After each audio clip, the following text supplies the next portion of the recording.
नाज़रीन, अवामी न्यूज़ में ख़बरनि जो सिलसिलो जारी है। नुक़्ता तव्हांखे इस्लामाबाद में ख़बर ॾींदा हलूं त प्रोटेक्शन आर्डर जारी थियण खां पोइ साबिक़ सदर आसिफ अली ज़रदारी जो क़ौमी असेंबली में अची रहियो आहे। असद उमर साहब,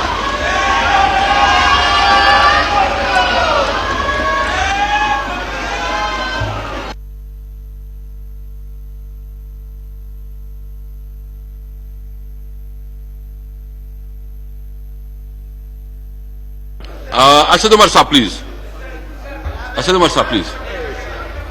जी जी,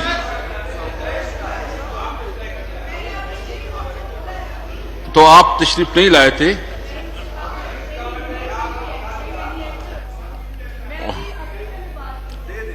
जी जी, आप तशरीफ रख के, आप तशरीफ तो रख के ना। वधीक ख़बरनि ऐं तफ़सील लाइ विज़िट कयो Awami news Facebook page, YouTube page ऐं अवामी न्यूज़